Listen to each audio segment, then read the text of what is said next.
A todos um meu cordial abraço, iniciando mais um episódio do Ninja Cash, hoje com o Michel Henrique. Grande Michel, obrigado por ter atendido o convite. Candidato, né? Não é mais pré-candidato, candidatíssimo aí a deputado estadual, a cadeira na Assembleia, representando inclusive do Cariri, né, paraibano. Obrigado pela participação no Ninja Cash, obrigado por ter atendido também o convite, Michel. A alegria é nossa em estar aqui, meus cumprimentos a você, Ninja, a nosso amigo Napoleão. E para mim é uma alegria estar aqui, estou à disposição de vocês. Também, agora vou fazer a apresentação do nosso amigo Napoleão Soares, homem forte do Vale do Mamanguape. Grande Napoleão, obrigado por ter atendido o convite. Você, inclusive, que é um militante da imprensa, signatário do blog do Chico Soares, transmitir um grande abraço ao seu pai, né? Chico Soares, um ser humano extraordinário, grande profissional, brilhante, lá do Vale do Mamanguape, e que, inclusive, está se recuperando. Até você vai até comentar também como é que está o estado de saúde do seu pai. Alegria a participação sua aqui no nosso NinjaCast. Obrigado pelo convite, meu irmão. Boa noite, Ninja. Boa noite, Michel. Desde já agradecer a você, Ninja, pelo convite e uma satisfação imensa estar aqui ao seu lado, ao lado de Michel. Estou aqui encantado com o que eu observei, o que eu vi aqui, uma estrutura brilhante, e você merece isso, amigo, porque você é um cara do bem, tem um coração imenso e é um cara altamente competente naquilo que você faz. Então, para mim, é um orgulho participar hoje de uma entrevista com o jovem Michel Henrique, que conheço sua mãe, conheci o seu pai, conheço o Michel, é um cara também do bem, assim como você, e não tenho dúvida, Ninja, Michel é um dos nomes fortes para em breve conquistar uma vaga na Casa de Deputados Pessoa. Agora, comenta com a gente como é que está o estado de saúde do seu pai. Ninja... Paraíba quer saber, né? E ao ensejo, nossos votos de plena recuperação para ele, que Deus o abençoe e está nas nossas orações. Obrigado, Michel, obrigado, Ninja. Em relação ao meu pai recentemente descobriu um câncer, né, um câncer de próstata, e a gente foi muito rápido e conseguimos detectar, e também, graças a Deus, foi feita a cirurgia. A gente descobriu a doença em meados de maio, a cirurgia foi feita agora recentemente, está em casa de repouso, passou vários dias com uma sonda, que é normal para quem faz esse tipo de cirurgia. Tivemos uma alegria muito grande essa semana, Ninja, onde o resultado da biópsia foi muito satisfatório. Graças a Deus foi retirado todo o tumor e até o momento meu pai não vai precisar fazer nem rádio, nem quimioterapia. Aleluia. Então isso já é uma bênção muito grande. O processo é lento, está com muitas sequelas, né? Porque também é natural, mas eu espero que em breve meu pai volte ao batente, porque ele é muito importante na nossa família, é muito importante no trabalho, e tudo que eu tenho hoje, onde eu estou hoje, eu devo a ele, até porque o blog leva o nome dele, ele foi a pessoa que pensou nisso, é um decano da imprensa, e a gente só tem aqui gratidão a Deus, porque são muitas bênçãos, né? E batalhas a gente passa na vida e estamos preparados para enfrentar e pedir força a Deus, porque sem Deus a gente não é nada. Graças a Deus, o nosso Chico Soares, as melhores energias positivas para ele, e feliz em saber que ele está no pronto restabelecimento, entendeu? Inclusive, Chico é um personagem, uma figura muito querida, muitos anos, né?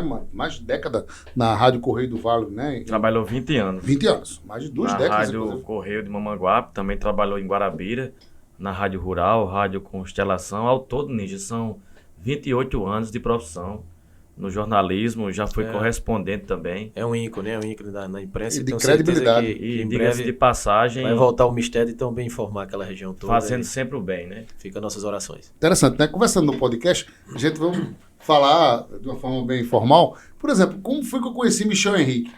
A gente transitando na Assembleia, sempre amigos em comuns, pessoas diziam, mas rapaz, Michel é gente boa, Michel é um cara legal. As pessoas sempre comentavam sobre isso. E um belo dia, eu me lembro que eu comecei a andar com aqueles 3 cidadãos lá do Vale do Mamanguape, Alvinho, Felipe França, aqueles 3 ali são 3 figuraças, né? Disse, não, vem pra cá, vamos bater um papo, vamos lá em Rio Tinto. Aí eu fui lá pra Rio Tinto, uma festa no meio de semana, eu acho que era a festa da fenomenal Márcia Felipe, festa lá, isso deve estar com uns 4 anos, né? Aí tava passando lá, quem é que eu encontro lá? Michel Henrique. Aí eu fui apresentado por Rômulo Dantas.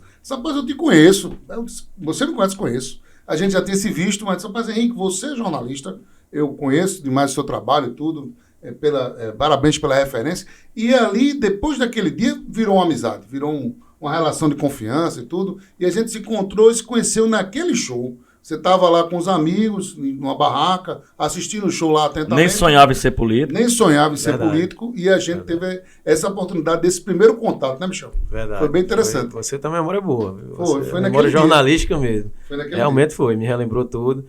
Estava lá representando minha mãe, que tinha sido votada em Rio Tinto, estava com alguns amigos lá, e realmente o show foi muito bacana e belíssimo registro. Foi interessante. Falar em registro, a gente tem algumas fotografias com o nosso amigo Glauber. Glauber, exiba, por favor, algumas fotografias aqui na tela para a gente já e começar a recapitular essa fotografia aqui. Eu queria que você falasse exatamente o que significa, né, a família na tua trajetória, Michel. E é a fonte de inspiração, não é isso? A família é a base de tudo, né? Como todo mundo, mas a minha ainda é muito mais, porque somos muito unidos. E meu pai era o timoneiro, o pilar de tudo João era Henrique. conduzido por ele. Nós fomos criados pela formação dele militar e aquela coisa de retidão, de correção, de cobrar muito dos estudos, de cobrar sempre o melhor da gente. A última palavra sempre era dele. O respeito era de uma maneira tal, na disciplina da velha guarda, que ele nem falava. Com o olhar dele a gente já sabia o que é que ele queria dizer. E minha mãe é essa heroína aí, essa mulher batalhadora, que para ela não tem obstáculo, ela enfrenta tudo e todos, sempre por um ideal de fazer o bem, sempre fez antes de política mesmo. Agora mesmo ela está concluindo esse mandato dela, entrou no modo mais familiar depois dessa perda do meu pai. Mas sempre disse, eu vou continuar a minha política. Agora, porque para fazer política eu não preciso ter mandato, ela sempre diz isso. Então ela tem um trabalho social muito forte antes da política, vai continuar com esse trabalho, vai continuar fazendo a política como cidadã, enfim, sendo uma extensão também do nosso futuro mandato, se Deus assim permitir na Assembleia, ele há de permitir, porque ele conhece nosso coração e sabe o que a gente ainda tem para fazer pela Paraíba. Então, minha família é tudo na minha vida. O alicerce, e ali, né? nosso amigo, deputado Galego de Souza, era um grande amigo do meu pai, um cara decente também, de credibilidade, que faz a política com P maiúsculo, honrado. Teve um episódio na época que meu pai estava sendo votado em São Bento.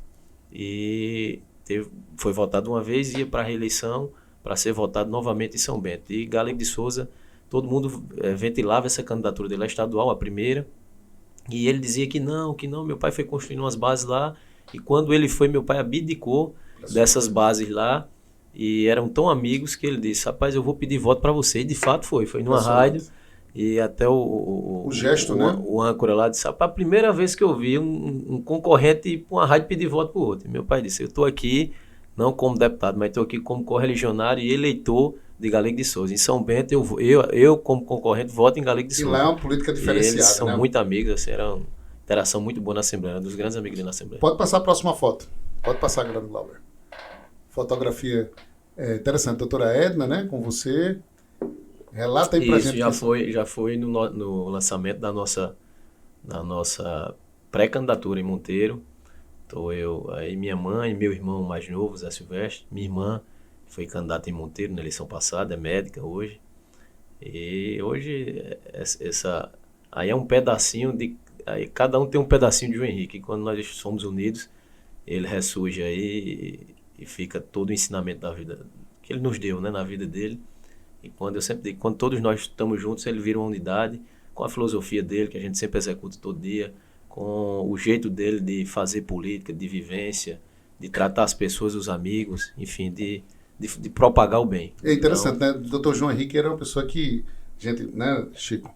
Napoleão, né? Eu sempre troco Napoleão pelo Chico. Falando até do doutor João, a gente se impressiona. Ele era uma pessoa que falava no olho, né? Ele chamava e não tinha rodeio. Ele chamava e disse, vem pra cá, quero falar contigo aqui. Ele era muito, ele não tinha formalidade, era muito prático, objetivo, pragmático e era de poucas palavras e muita ação. Na verdade, era as duas coisas. Ele gostava muito de discursar, Napoleão sabe bem, gostava muito de falar, mas não era aquela eloquência, aquela retórica de quem fala muito e pouco faz. Ele era o contrário, as ações deles eram maior do que as palavras e os discursos. Era interessante. Era um homem de posição e de palavra. Pode passar a próxima foto.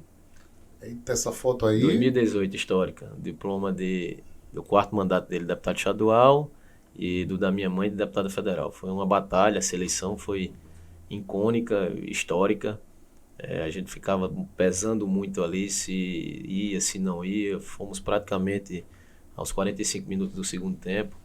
Mas, como eu digo, isso tudo na nossa vida a gente entrega nas mãos de Deus e toma tudo como missão. E Ele abençoou isso, chegamos lá, uma campanha brigando contra tudo e todos, nas hostes das oposições, sem ter prefeitura, sem ter governo do Estado, tendo apenas a força dos amigos e fazendo a boa política. E graças a Deus a Paraíba reconheceu, Monteiro também, o nosso Cariri reconheceu e levamos essa mulher aguerrida à Câmara Federal, que muito bem representou toda a Paraíba e sua gente. Napoleão, qual a lembrança que você tem de João Henrique, quando vê a sua cabeça? Ninja, quando você faz essa pergunta, eu chego até a ficar emocionado, porque eu conheci Michel através do seu pai.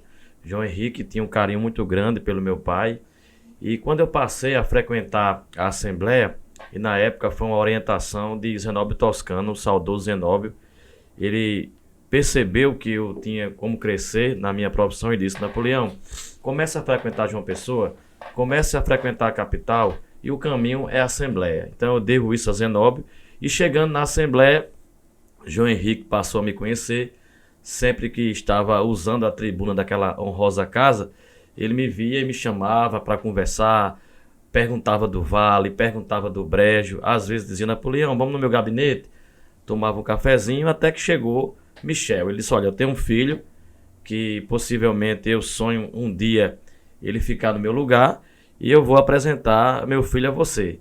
Vá lá no nosso escritório, na época na João Machado ali, perto daquela maternidade. E eu fui lá e conheci Michel. E ficamos amigos, eu e Michel. Depois tive a oportunidade de conhecer a sua mãe. E eu digo sempre, Ninja, existe um distanciamento entre o jornalismo e a política, o jornalista e o político. É verdade. Mas eu creio que também existe amizade. E eu não tenho vergonha nenhuma de dizer aqui que Michel é um amigo que a política me deu. Você, a nossa área, que tem muita competição, é um amigo também que a vida me deu. Principalmente a mãe de Michel, doutora Edna, que eu tive a oportunidade de ser recebido por ela em Brasília, né? Lá passei vários dias na casa dela, lá em Brasília, na capital federal, com todo aparato, toda a atenção, então eu guardo... Inclusive, um parênteses, foi pra festa de posse de Arthur Lira como presidente. Rapaz, esse cabo é forte, viu? Esse cabo Apareceu na Globo, ele, Alvinho, Felipe. Celebridade, esses três. Eles foram na comitiva e quando chegou lá, acho que Napoleão conta melhor porque foi testemunha ocular e presenciou. Saborearam o banquete. Foi. Rapaz, o banquete... Quando chegou lá foram barrados. A minha mãe disse: pois se eles não entraram, eu não entro. Foi mesmo? Não, entra E todo mundo entrou. Ele entrou todo mundo. Todo mundo entrou. E prestigiados. E prestigiamos E lá o evento. E eu digo sempre, Ninja, a família Henrique é uma família do bem, é uma família do meu coração, do coração do Cariri. E a gente, analisando a política, eu sempre costumo afirmar, Michel, que o difícil não é ganhar a primeira vez. O difícil é você se manter. E não é fácil ter um mandato de prefeito, 4 de deputado estadual e 1 do federal.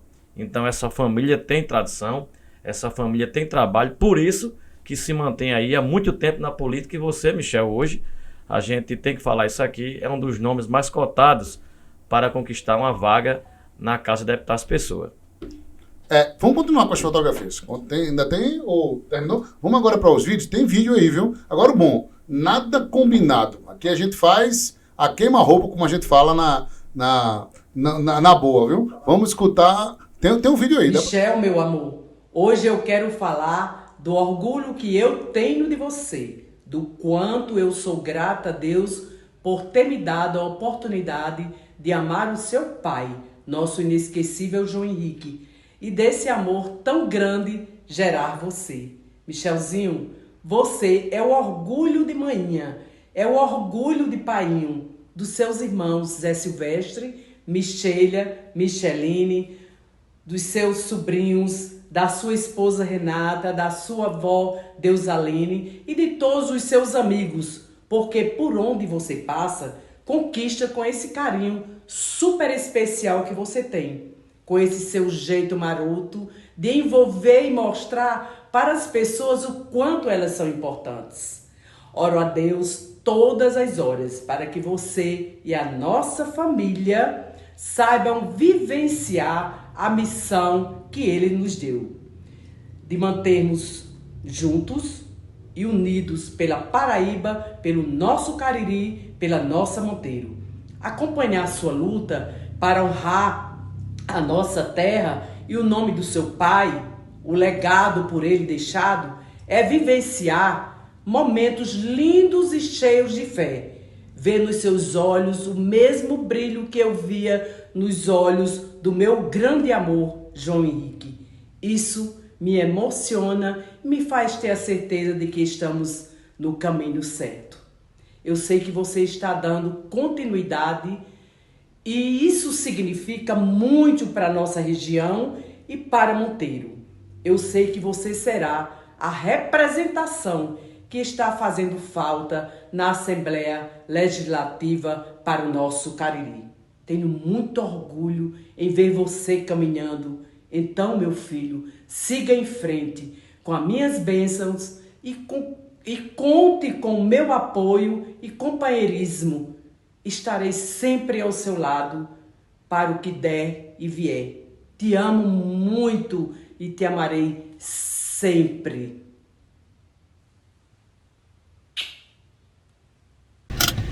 Fala, meu amigo e irmão Michel, passando aqui para te desejar toda a sorte do mundo nessa caminhada, dizer que essa caminhada foi um sonho sonhado pelo seu pai, que hoje é um sonho de todos nós, que estaremos e que esse sonho estará sendo realizado no dia 2 de outubro, para a honra e glória do Senhor. Obrigado por tudo, pela confiança em mim depositada, pode ter certeza, não vamos decepcionar. Até breve, um forte abraço. Vamos lá? O que Agora. falar sobre tio Michel? Quando eu olho para tio Michel, eu lembro muito do meu avô, uma pessoa correta, uma pessoa sensata. Como diz Roberto Carlos, um amigo certo das horas incertas. Eu não pensaria em ninguém melhor para continuar o grande legado do nosso eterno deputado João Henrique. Tio, eu tenho grande orgulho de ser seu sobrinho, grande orgulho do senhor. Pode contar comigo para tudo. Te amo. Rapaz, me pegar de calça curta. Surpresa, tem mais surpresa aí, vamos lá. Falar de Michel é falar de determinação, de ousadia, de comprometimento. É um cara que é amigo dos seus amigos, que gosta sempre de estar junto, que gosta de saber dos problemas para tentar solucioná-los. Michel, está sendo muito importante, está sendo um aprendizado muito grande estar caminhando com você. Tem sido uma caminhada árdua, intensa, uma correria muito grande, mas ao mesmo tempo uma caminhada prazerosa. De ver o seu crescimento, de poder estar junto nessa batalha e dizer que conte sempre comigo, com o apoio de toda a nossa família. Estaremos caminhando juntos nessa jornada, que eu tenho certeza que será exitosa. Espelharemos muito no legado que seu pai, o nosso saudoso deputado João Henrique, nos deixou, na força da sua mãe, a nossa deputada federal Edna Henrique. Então, o time é muito bom. Estamos juntos, estamos misturados e com certeza lograremos êxito nessa nossa caminhada. Um grande abraço, conte sempre comigo. Estamos juntos, meu amigo. Tem mais aí. Tem mais primeiro. uma pessoa aí querida também. Esse é Para fiel. mim, falar de Michel Henrique é falar de um amigo certo das horas certas. É um jovem, competente, humilde, filho de dois grandes amigos, o deputado João Henrique e a deputada federal Edna Henrique. Pessoas que têm boa índole, eu tenho certeza que Michel dará continuidade ao legado dos seus pais, fazendo bem e honrando todos os paraibanos. Então você, Michel, desejo sucesso, que Deus te abençoe. Conte comigo, Rômulo Dantas, seu amigo de todas as horas. Vamos juntos, que Deus nos abençoe. Oi. Então, falar em Michel é falar de uma pessoa extremamente simples, uma pessoa de fácil acesso, uma pessoa equilibrada. São 18 anos ao seu lado e, de fato, eu já acompanhei muitos momentos em que ele foi fundamental em decisões importantes e sábias, e acho que isso não vai mudar na condição de deputado. Muito pelo contrário, acho que ele veio para somar, veio dar continuidade a uma história tão bonita que foi a de Dr. João, e eu espero que ele tenha muito sucesso, dê muita tranquilidade aos eleitores que estão apostando em sua carreira. E é isso, amor, eu desejo tudo de bom em sua vida, vamos juntos, vamos seguir do jeito que você quer e que você escolheu. Um beijo, Deus lhe abençoe sempre. O nosso baluarte maior, do nosso pilar, um garoto de 17 anos, tem uma vida toda pela frente, muito inteligente, aplicado, simpático, sensível, e a gente se parece muito nessa questão de ter calma. Meu irmão é mais é mais, como é que eu poderia dizer? Agitado. Mais agitado, ele é mais agoniado, parece um furacão dentro de casa. Eu sou mais calmo, ele diz, tio, quando eu quero conversar as coisas, eu quero conversar com você, porque você toda vez arruma a solução. Aí a gente conversa muito, e hoje essa juventude, 17 anos, rapaz, 16 é uma prematuridade gigantesca. Você parece que eu converso com ele de igual para igual. Tem muitas coisas que ele me ensina e outras coisas da vida eu ensino a ele, então é uma simbiose, uma troca de energia muito boa. E ele agora se espelhou em mim em ciclismo. Perdeu 50 quilos pedalando, sem remédio, sem nada, zero. Tava com uns 120 e tantos quilos, hoje está na casa dos 70, pedalando muito e ficou alucinado pelo ciclismo e hoje está participando de competição já e tudo mais. O segundo foi terceiro, como eu havia dizer, não, é dito, é um amigo de longas datas, dos idos de Souza. Eu morei em Souza durante 5 anos na alfabetização e eu marco o tempo lá pela escolaridade. Eu fiz a alfabetização até a 4ª série em Souza. E seu pai era delegado, inclusive. Foi delegado em Souza, minha mãe foi delegada em Souza. Meu pai era capitão reformado da polícia, foi delegado lá, comissionado. Na época não tinha carreira de delegado. Quem assumia era praticamente os militares e tinha outros também que eram de livre nomeação. Depois veio a carreira de delegado. Minha mãe foi do primeiro concurso, hoje está aposentada, tem 30 e tantos anos de polícia. E foi delegado em Souza, superintendente em Cajazeiras. E eles se conheceram em Souza. Interessante. Então eu conheci terceiro em Souza. Estudei com a irmã dele na alfabetização, minha esposa também, que foi a que falou por último, e a gente se conheceu na alfabetização também, contemporâneo de escola, depois com 5 anos de idade. Depois de 5 anos... Você vê que o terceiro tem candidato na família, mas vota com o Michel. É verdade. Interessante. É primo de André Gadelha, e primo de Léo Gadelha Federal, e primo de André Gadelha, mas nossa amizade falou maior do que isso, e enfim, aglutinamos força. Cara esforçado, inteligente, competente demais e faz parte da minha equipe e tenho muita honra disso. Aí voltando, minha esposa eu conheci em Souza também. Como criança, 5 anos de idade, eu estou com 41 hoje. Perdemos o contato, depois de muito tempo a gente se reencontrou já na faculdade. E nos formamos juntos, ela estudava Direito pela manhã, eu estudava à noite, mas a colação de grau... Não, já em João Pessoa, no Unipê. No Unipê, com 5 anos de idade, eu me formei com 22. A gente já veio se encontrar na faculdade, eu já com 22 anos, acho que com 20 mais ou menos, depois teve a conclusão do curso e a gente fez colação de grau igual. Aí começamos a namorar, noivamos e casamos, mas a história começou com 5 anos de idade. Mas, destino, né? Quanto é que aconteceu? Verdade, quando o amor... Não, quando Deus prega, o relógio, eu sempre digo, o relógio nunca é o nosso. O relógio 18 anos de convivência. O relógio já. Namoramos 11 anos, casamos há 8 anos mais ou menos. Aí... como eu digo sempre, o relógio não é o nosso, é o de Deus. Às vezes a gente programa tanta coisa e aquelas coisas não acontecem naquele tempo nosso, mas no relógio de Deus. Meu pai tinha uma programação para mim, sempre queria, desde 2010, que ele queria que eu fosse o candidato. Não, você tem que ir. Eu dizia, meu pai, minha área é mais empresarial, deixa eu ficar lhe ajudando, enquanto eu puder lhe ajudar, eu estou por aqui. Aí ele ia insistia, chegou um ponto que eu dizia, tá certo, só que ninguém ganhava para ele, né? Aí eu dizia, não, tá certo, na próxima eu vou. Ele, pô, então tá bom, vai se preparando. Você tem 4 anos, daqui a 4 anos é você. Aí quando ia para outra eleição, ele, não, agora você vai. Chegou a hora. Calma, pai, tô terminando umas coisas ainda. E, enfim, infelizmente ele hoje está ausente, mas chegou o momento, a gente está assumindo esse patrimônio político. E tecnicamente, até um parênteses, tecnicamente não é a primeira vez que eu sou candidato. Eu fui candidato em 2014, momentaneamente. Foi? Porque ele ficou no DEM e me colocou no PSDB. E como ele era dissidente no DEM, ele tinha medo de não ter legenda e por precaução, que ele era um cara muito precavido, Napoleão sabe bem, e enxergava longe, ele me colocou no PSDB. Meu número naquela época era 45.500. Fiquei por ali, na verdade estava só registrado lá, ainda cheguei a ser candidato depois de baixa na candidatura. Aí ele teve o registro deferido e tocou a campanha. Naquela ocasião foi o terceiro mais votado, teve mais de 45 mil votos, perdeu apenas para Manuel Ludogério, que tem a secretaria, uma estrutura de Estado, e Daniela Ribeiro, que Aguinaldo estava no Ministério das Cidades. Fomos o terceiro, para você ter noção do trabalho e do impacto político na época. O presidente da Assembleia, Ricardo Marcelo, ficou em quarto, a gente nem ganhou para ele. Impressionante o desempenho. Tem Rômulo Dantas também. Rômulo Dantas é um amigo, irmão, A gente sempre diz que a gente é parede vaquejada. Não, eu vou dizer, eu vou mais além. Eu vou mais além. Ele não é amigo, ele é da família já. Rômulo é o quarto, não, acho que é o quinto filho de João Henrique Edna, porque Verdade. a convivência que presente, tem com né? vocês aí é Verdade. muito presente. Iniciou como líder comunitário, Mangabeira com Ensino Zido de 2010, e de lá para cá a gente só veio crescendo e eu gosto muito de ver as pessoas. Meu pai tinha, o maior orgulho dele era ver uma pessoa crescer, uma pessoa que estivesse junto dele, crescendo junto com ele. Então o Rômulo começou como líder partidário, líder comunitário nosso e foi crescendo, chegou ao ápice de... Ele dizia, rapaz, eu tenho um sonho de assumir um cargo de relevância. E a oportunidade surgiu em 2020. Foi 2020. A gente fez a indicação da nomeação dele para secretário municipal aqui em João Pessoa. E, enfim, desenvolveu um trabalho bacana, tanto ele quanto o Kleber Geraldo.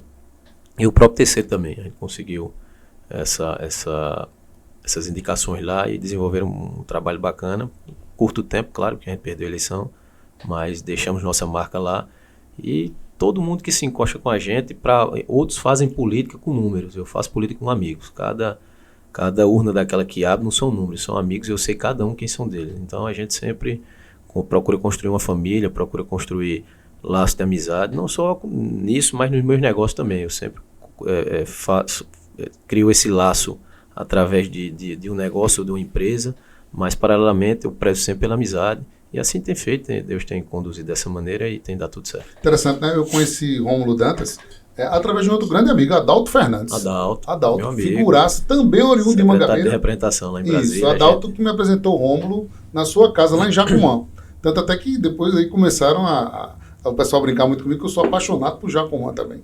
Já em virtude do contato lá com os meninos, o pessoal muito animado, aquela coisa toda, e depois eu não deixei mais de frequentar o Litoral Sul, e sou apaixonado pelo Litoral Sul. E Rômulo é uma pessoa que, assim, Rômulo é um cara que ele tem aquela questão de dizer, eu tô bem com uma vitória e tô bem com a derrota. Com certeza. Quando ele perdeu a eleição de vereador, ele continuou com os mesmos amigos, não mudou também quando se tornou secretário. É interessante essa trajetória. Você sabe, quando a pessoa é humilde e quando a pessoa está ali em boa situação. Ser leal e fiel hoje e ser grato, eu acho que é uma das maiores virtudes do ser humano. E meu pai tem uma frase que se encaixava bem nisso.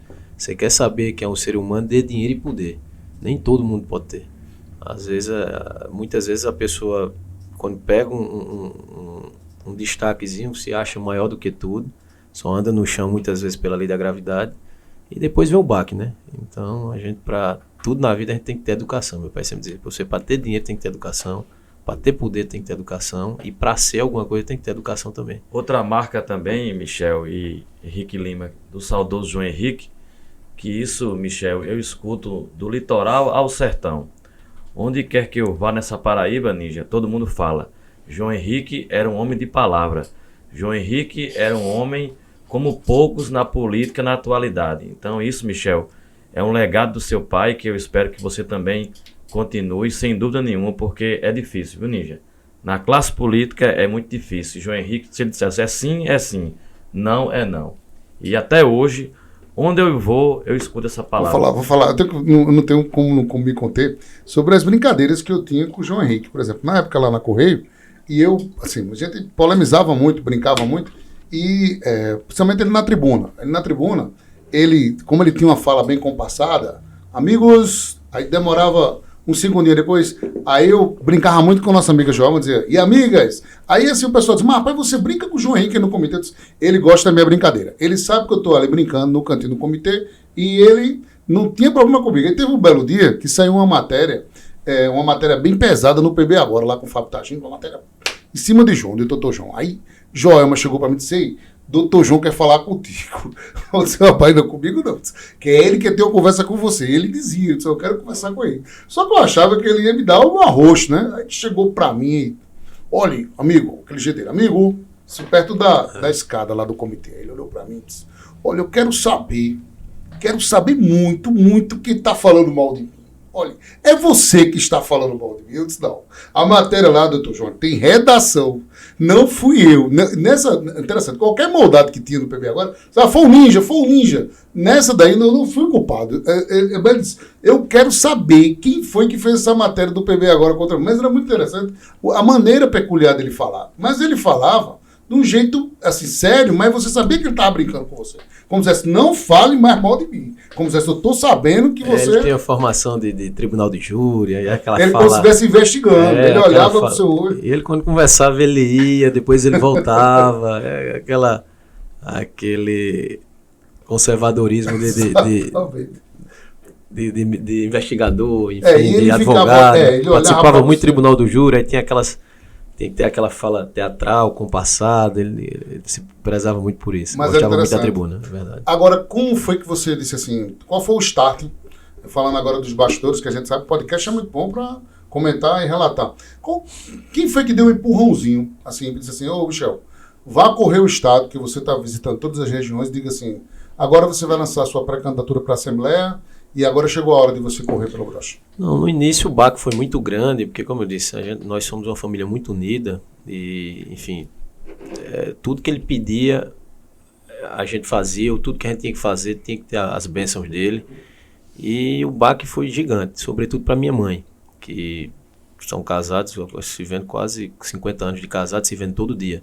Para a gente todo mundo sofre, mas ela muito mais. E quando a gente teve esse baque, você sempre procura uma culpa ou um culpado. E inicialmente, no calor da emoção, a gente culpou a política. A política no sentido de que não havia necessidade dele estar em Monteiro, dele ter participado daquela eleição municipal dentro. Na verdade, não havia necessidade de ter havido eleição. Por mim, teria ali feito uma junção, trazia uma eleição de fora a fora, até porque um gasto com uma eleição dessa é muito grande. Então, até pelo princípio da economia, eu sou a favor da junção de eleições numa só, eleições globais.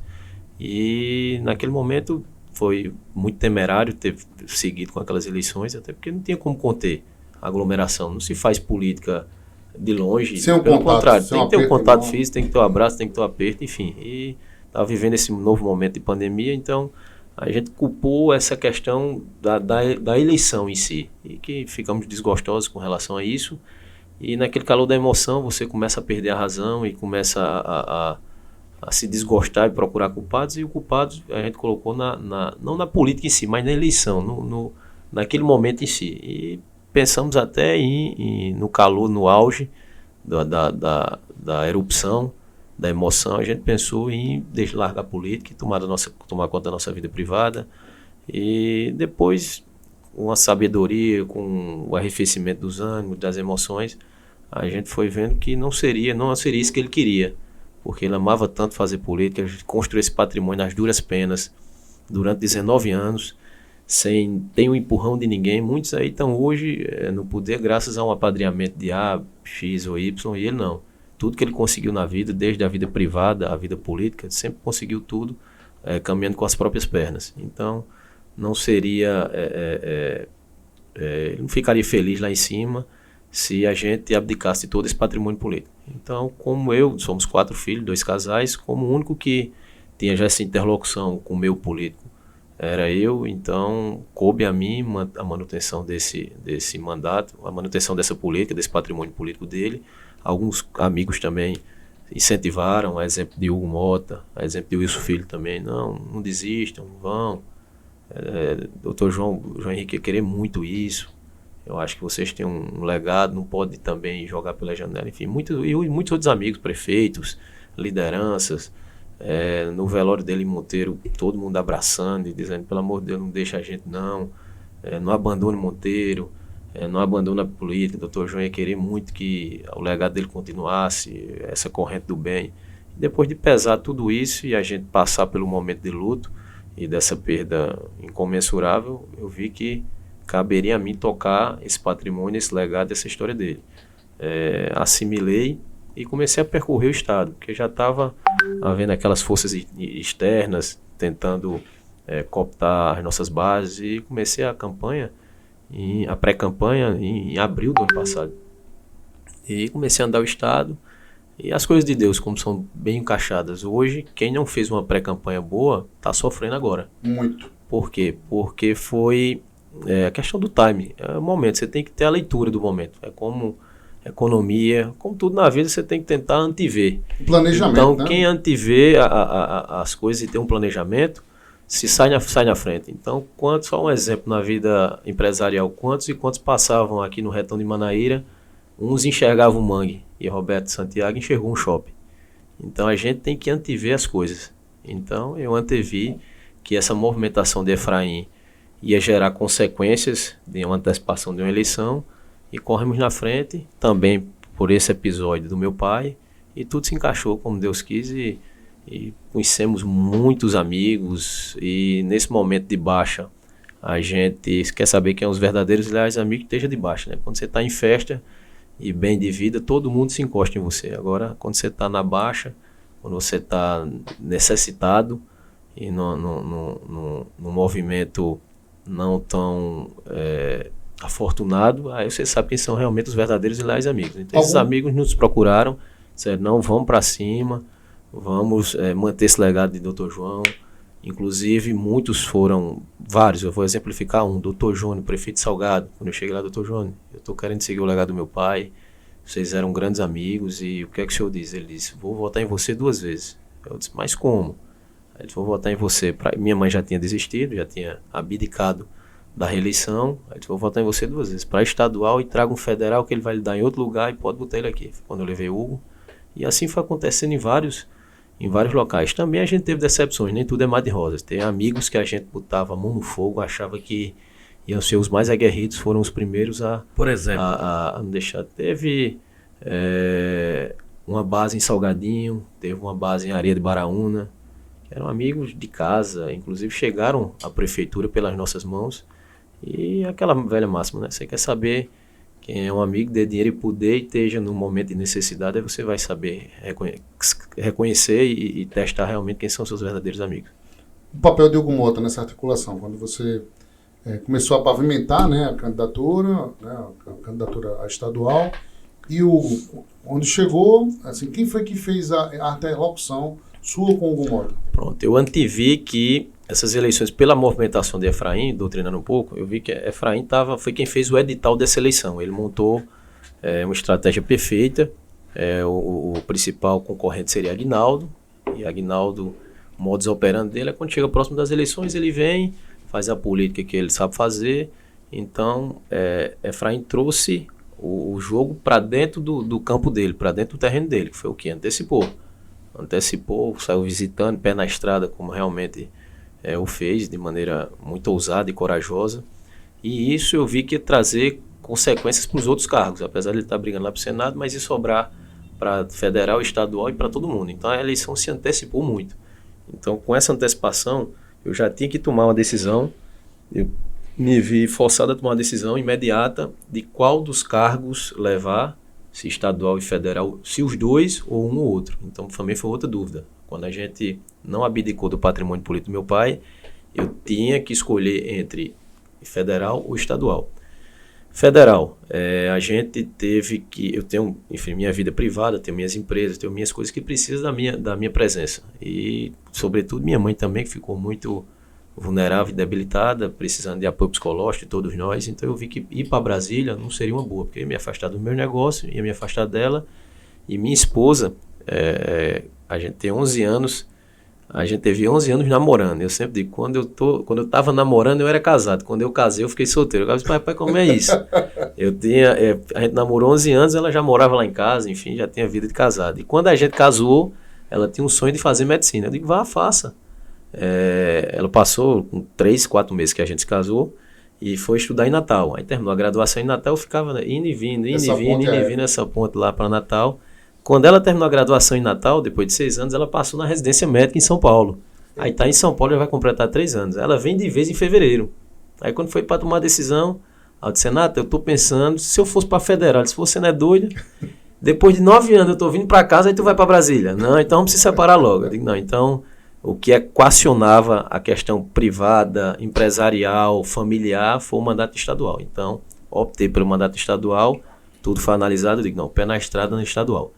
Mas tinha uma série de amigos e tinha as bases da minha mãe para federal. Então eu digo, pronto, então vamos agora fazer uma segunda análise. Para quem passar o bastão da família Henrique, dessa construção que a gente fez. Fui investigar, prescrutar a vida de cada colega parlamentar e que pudesse absorver isso. E depois de ver, tendo os pré-requisitos de confiança, carreira, credibilidade, que tivesse o nosso perfil. E eu cheguei ao nome de Hugo Mota, já tinha um acesso a ele a Brasília, a gente já tinha algumas interlocuções, mas enfim, a gente chegou lá para anunciar isso a ele. Ele ficou muito honrado, grato, e onde eu pude, encaixei ele. Então hoje 90% das parcerias que eu tenho é com o Hugo Mota, inclusive em João Pessoa. Pesou também a questão dele fazer carreira, e já vai para o seu 4º mandato, e vai ser um dos mais votados, se não o mais votado, mas um dos mais votados. E futuramente ele tem pretensão para Senado. Então eu deixei já também uma janela de futuro. O que é a janela de futuro? Não sei o que é que Deus vai resguardar para mim nessa missão de Assembleia Legislativa, de deputado estadual. E se a coisa caminhar bem e enfim, for da vontade de Deus e do povo paraibano, a gente pode alçar futuramente um voo aí para a Câmara Federal, que vai estar tudo mais estabilizado. A gente já tem solidificado mais as minhas questões pessoais de casa, da família, e havendo uma necessidade e havendo essa janela para a Câmara Federal, o Hugo iria para o Senado e eu pegaria novamente as bases da deputada de volta e poderia desenhar uma candidatura federal. Isso tudo no terreno da hipótese, que o futuro a Deus pertence, mas esse foi meu raciocínio e assim foi feito. Parceria muito boa, parceria de amizade, de irmandade, e de correção, enfim, de previsibilidade e de reciprocidade. Então, agora, para a gente brincar um pouco. Não me arrependo, não me lembro e tomei a decisão correta. A pergunta: é melhor namorar morando junto, como você falou, namorar morando junto, ou você praticamente está casado distante? Casado, namorando, né? Rapaz, é melhor estar junto. É melhor namorar estar junto. Melhor em fevereiro agora, né? Então. Melhor em fevereiro. Mas a gente se dá muito bem, se fala todo dia, ela vem sempre, eu também vou. E na vida tem que ter esforço, né? A gente, para superar, para vencer, a gente tem que abdicar de muita coisa, para lá na frente colher esses frutos. Então, agora, ela é ciumenta, agora porque você sabe, né? Chega agora num período de campanha, né, Napoleão? Né? Chega o período de campanha. A Força Jovem chega já fazendo, né, o jingle dos dedinhos, aquela coisa toda. Como é que é essa relação, Michel? Ela é um pouco ciumenta, mas também é reservada, sabe que é período de campanha, que tem essas movimentações, tem que ter essa interação realmente, mas graças a Deus a gente é muito bem resolvido nessa questão. Eu já tenho 41 anos, ela 40, e a gente já está 19 anos juntos, e há assim um link de confiança grande, até porque senão não teria se sustentado até hoje, né? Apesar desses 9 anos de distância, mas uma distância se vendo sempre, estando sempre em contato. É verdade. E foi ossos de ofício, né? Aquela história. A gente, para colher, tem que plantar, né? Ela plantou, a menina muito estudiosa, pensa grande, quando coloca uma coisa na cabeça, vai atrás, batalha, supera obstáculos. Tenho muito orgulho da mulher que tenho. Michel, no início do podcast, o nosso amigo Henrique Lima apresentou aí uma foto, você, sua mãe, seu saudoso pai e também o deputado Galego de Souza. Recentemente, o deputado Galego esteve lá em Itapororoca, na minha terra natal, para uma pescaria. E lá estava com o Henrique. E o Galego me dizia a amizade que tinha pelo seu pai, a gratidão que tinha pelo seu pai. E ele me dizia, naquele momento, que seu pai tinha um sonho, que era ser um dia presidente da Assembleia. Não conseguiu realizar esse sonho. Você, caso seja eleito, vai tentar realizar esse sonho que seu pai tinha, Michel? Ele foi vice 2 vezes. 2 vezes foi vice naquela eleição de 2014, que Adriano foi a primeira vez. Foi por conta de um voto, e esse voto foi o dele. Virtualmente, chegou um momento lá que ele ficou uma chapa fechada, Ricardo Marcelo no primeiro biênio, ele no segundo, mas depois a coisa desandou, porque meu pai gostava das coisas, dizia, tá certo, tá, pronto, tá, vamos embora. E nesse mundo político sempre tem um vai e volta. Ele tem um moído, e ele não gostava desse moído, ele queria levar, porque ele sempre se pautou a vida privada dele dessa maneira, certo, correção, retidão, aquela formação militar, olhar nos olhos, o fio do bigode, como se diz, e cumprir palavra. E na área jurídica foi do mesmo jeito, foi juiz do TRE, conselheiro do Tribunal de Ética da OAB, conselheiro da OAB, enfim, ele levava toda essa vida privada para a política, e achava que a política era assim. Então tem época que ele dizia, rapaz, eu vou sair desse negócio, que esse negócio é pra acabar safado. Eu tô virando mulher ruim agora. Aí tá no meio desses cabas, não tem palavra, aí vai. Ninguém, aí um desses momentos, tem uma hora que ele, num desses episódios, ele desandou e as eleições tudo, eu participava dessas conversações da mesa diretora, que era lá em casa. Aí ele sabe uma coisa, agora eu vou votar em Adriano. Aí chegou lá, na época fizeram aquela contenção lá, foi todo mundo lá para aquele hotel lá em Jacumã, Jacumã não, em Carapibus. Sei que ficou todo mundo lá confinado. Aruanã. Foi o Norte. Foi o Norte. Tava todo mundo lá confinado. Vazou a foto dos deputados da rede. Era, e quem ficou, eles tinham lá um negócio de ficar sempre um fiscalizando o outro.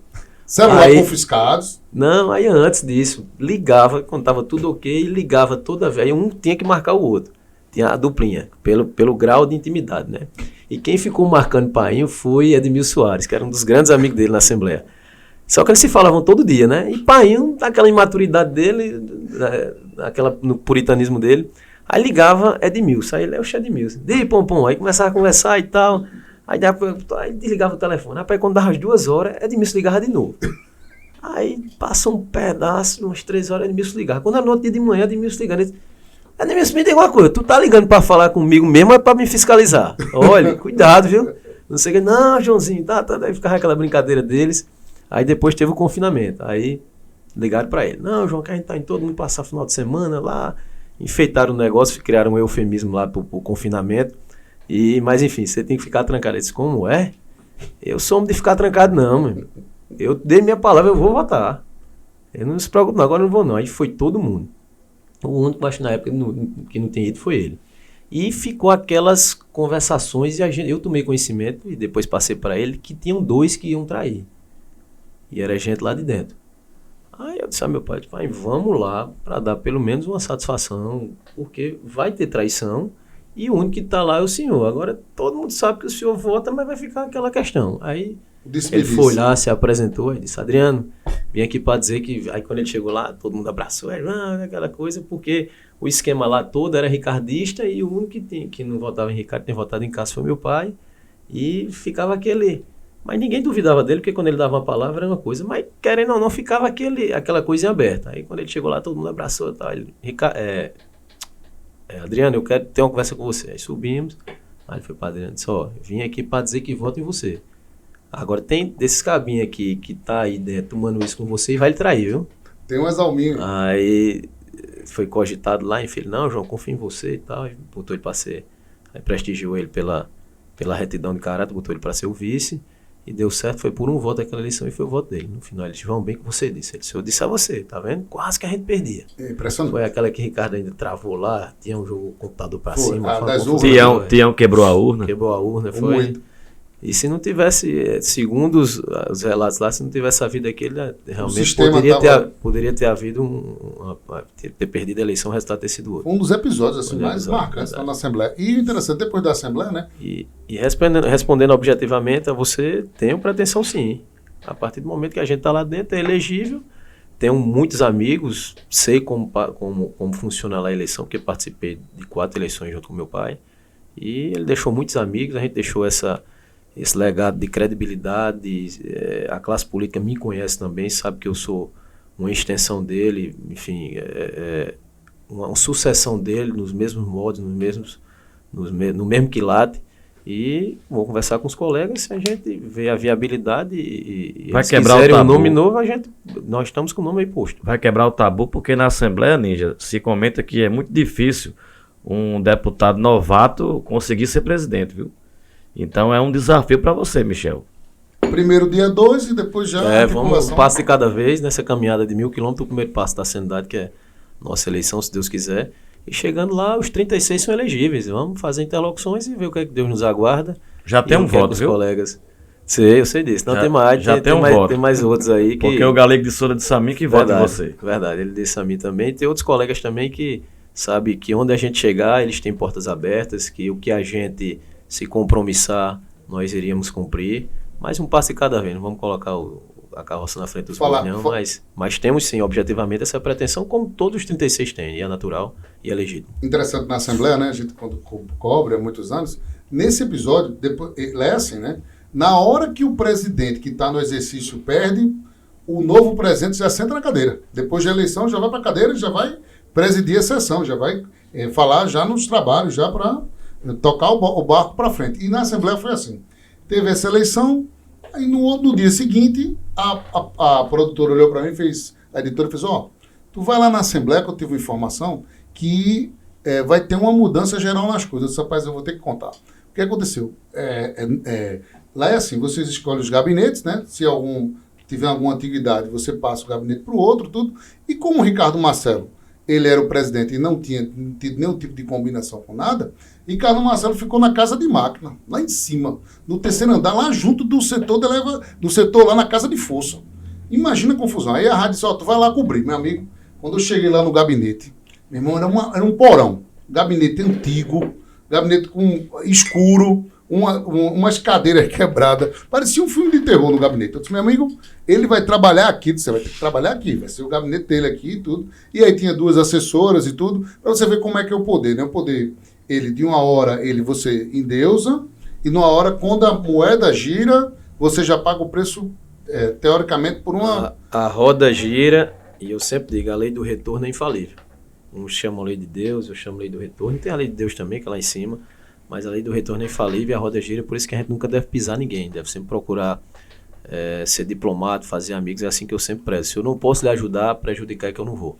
E se eu puder lhe ajudar, eu abro as portas para todo mundo. E meu hobby, minha missão é fazer amigos. Eu gosto mesmo, de verdade. Todo mundo diz, mas vai mudar. Eu digo, a gente já teve. Eu fui o único que tive dentro de casa 2 mandatos, no estadual e federal em 2018. Meus pais. Então eu sei o que é ter poder, isso nunca me subiu para a cabeça. Sei o que é ter bens materiais, que eu tenho minha vivência, meu pai também nos deixou muito bem, então eu sei o que é tudo isso e nada disso me subiu a cabeça e nem subirá. Pelo contrário, a maior vaidade que eu tenho é cumprir com compromisso, manter essa retidão de caráter, manter a credibilidade, manter o nome do meu pai e, claro, fazer nossa função, princípio e nosso mistério que é fazer o bem para quem precisa, ser essa voz e a ponte entre a necessidade e o poder. E eu gosto de estar presente sempre para calçar o sapato de quem está apertando. Então, se o sapato aperta é quem está calçando, e eu quero calçar esse sapato da Paraíba, das minhas bases, para conhecer bem a realidade, para a gente fazer um mandato propositivo lá na Assembleia e correr atrás de benefícios para isso, correr atrás de soluções, ou no mínimo amenizar essa problemática da Paraíba e de onde a gente tem atuação. Por falar em chapa, por que Efraim Moraes? Assim, a articulação de Efraim, ela, teoricamente, naquele momento ela foi adequada, e o que Efraim, há um ano atrás, né, quando ele lançou a candidatura, ele garantiu, ele cumpriu, Michel? Porque, por exemplo, a gente viu que naquela queda de braço entre progressistas e republicanos, né, teve aquela confusão toda, aquela queda de braço toda com o governador João Azevedo no meio, muitos diziam, eu vou manter a palavra para Efraim. Efraim deu a palavra, eu vou manter o voto nele, e isso foi até consequente até agora, nesse momento. Fazer política, Henrique, é muito bom. Gosto de fazer o bem, e se você consegue fazer isso com amigos, é melhor ainda. Então, Efraim sempre teve um laço de amizade, ele é do Cariri, é neto lá do Cariri, a mãe dele é de Monteiro. Teve uma série de coincidências. Primeiro, as minhas bases, os prefeitos e a base que eu tinha, 90% pedia por Efraim. Meu pai militou os 3 mandatos, iniciando no PFL, depois virou DEM, uma ligação muito forte com Efraim pai. Eu tenho uma ligação forte com Efraim filho e vários amigos, então não tive nem o que escolher, já foi escolhido por saída. A gente estava até ele até ficou meio assim, a gente estava em Areia Vermelha, nos encontramos, ele, Michel, volta comigo, tal. A mãe dele também, o pai, eu disse, Efraim, se preocupe com o outro, não perca tempo comigo não. E na época que ele não estava, quando meu pai sempre diz, tem umas frasinhas que eu gosto sempre de exemplificar, quando o jumento está carregado de açúcar, até o rabo é doce. Então naquele tempo, o jumento não estava com açúcar ainda não, foi aliado de primeira hora, disse ele, Efraim, eu vou votar com você. Ele olhou e disse, se preocupe com o outro, eu vou votar com você. Aí ele ficou desconfiado, eu digo, mas também do jeito que você quer um voto para senador, eu também quero que você me ajude para estadual. Aí estava ainda namorando lá com Itapororoca naquela época, Napoleão foi testemunha disso. Aí tem um pessoal que, enfim, um bloco me queria, outro bloco que pensava em Daniele, e no final, para não dar nem a um nem a outro, sobrou George no meio. e ficou George lá, mas nem por isso houve nenhum tipo de arranhão, pelo contrário, minha decisão foi mantida, fui aliado de primeira hora de Efraim, não me arrependo, não é porque tá ganhando não, é porque eu tô votando no amigo. Então, acho que a gente tem que fazer política e caminhar junto com os amigos. Então, não me arrependo um milímetro e pela ousadia dele, pela coragem, pela determinação, lembrou muito meu pai. Eu gosto de gente que tem coragem. Michel, se falando de conversa franca, assim como você também teve com o Efraim, eu fiquei sabendo, e aí é bastidores, você vai relatar aqui agora, nesse exato momento, sem dúvida, que tinha uma certa insatisfação sua, da sua mãe também, com o PSDB, o partido no qual seu pai pertenceu, sua mãe pertenceu há muito tempo, e você recentemente, para tomar a decisão de ficar com Pedro, teve uma conversa, olho a olho, com Cássio Cunha Lima. Como foi essa conversa, Michel? Meu pai sempre teve uma ligação muito forte com o Cássio. Dos 19 anos que ele fez política, eu acho que a gente passou sem ser ligado a Cunha Lima poucos meses. Foi na transição, ele foi eleito em 2000, ele participou da eleição a primeira vez em 2004. Em 2004 teve uns atropelos lá que precisava de algumas ações do governo, ele pediu, e a época o governador era Cássio. Cássio deixou muito a desejar nisso. Que ele disputou a prefeitura de Monteiro. Disputou a prefeitura de Monteiro. Então atrapalhou muito. Era para ter, a gente levava o peso, o ônus do governo, que era Cássio, mas não tinha o bônus. Então ele ficou muito chateado e com razão. Depois o próprio Cássio deu razão. Então quando foi na eleição dele de 2006, ele tinha aversão a Cássio. Não estou com Cássio não quero e tal. Votamos em Maranhão no primeiro turno. Mas no segundo turno, você foi eleito naquele momento, e eu estou falando aqui de maneira bem sincera os fatos que aconteceram, naquele momento foi eleito meu pai e Batinga. Só que meu pai botou mais de 10 mil votos em Batinga, teve 28 mil, e Batinga teve 18. Só que em Monteiro, Batinga tinha ganho. E a maior ligação, meu pai votou em Maranhão na época por aversão a Cássio naquele momento, por esses episódios. Só que quem tinha muito mais ligação com o Maranhão era Batinga. Tanto é que no segundo turno, Batinga já foi alçado a coordenador geral da campanha de Maranhão no Cariri. Aí os correligionários, os vereadores, nossos amigos, foram ao meu pai e disseram: como é que a gente vai sobreviver politicamente se Maranhão está precisando do senhor agora e Batinga é quem já é o manda-chuva de tudo aqui no Cariri, então a gente vai ficar sem espaço. Aí meu pai, não é assim não, aí, enfim... Por uma situação forçosa da base, a gente teve que migrar para Cássio. Enquanto isso, Cássio mandando interlocutores, procurando saber se podia sentar com a gente, pediu ao próprio Efraim Filho para conversar com a gente, na época Efraim eleito federal, o senador também, e queria ter uma conversa para, enfim, aglutinar força, se desculpar, e foi acontecendo isso. Então, quando você se propõe a exercer um mandato, você não é mais um CPF, você vira um CNPJ e representa toda uma coletividade. Então, os desejos não passam a ser mais seus. Você não vai olhar para o seu umbigo, você vai olhar para o horizonte e aquela massa de pessoas que confiaram em você. Então, todo esse grupo lá em Monteiro disse: doutor João, o interessante para a gente aqui é a gente votar em Cássio. Porque Cássio não tem nenhum representante aqui em Monteiro. Maranhão tinha ganho a eleição, inclusive, lá em Monteiro. E, por mais que o senhor vote, mais a ligação é com Batinga, e Batinga é quem vai ter os dividendos aqui, os frutos. Então, a gente teve uma conversa franca lá com Cássio, alinhamos, e no segundo turno meu pai veio para Cássio. E ganhamos a eleição, inclusive viramos lá em Monteiro. Cássio ficou muito grato e disse de própria voz à época: eu devo muito daquela eleição a você, João. E assim foi. Em seguida, participamos do governo, depois veio aquele processo de cassação, enfim. Votamos em 2014, votamos em 2010 em Ricardo a pedido de Cássio também. Em 2014 deixamos Ricardo com toda a estrutura que tinha no Cariri, inclusive interlocutores do governo na época ligando, trazendo tentações para assumir isso, para assumir aquilo, aquela história toda. E meu pai não cedeu, acompanhamos Cássio, deixamos tudo. Meu pai, acho que era o único representante na Assembleia daquele eixo. Minha mãe, prefeita da cidade, e de 13 vereadores a gente levou 11, e o presidente da Câmara. Todo esse bloco foi para lá, ele entregou os cargos, entregou tudo e acompanhamos Cássio em 2014. Lealdade. Perdemos a eleição, e agora a gente sabe o tamanho da força, né, que estava, Calvário e por aí vai.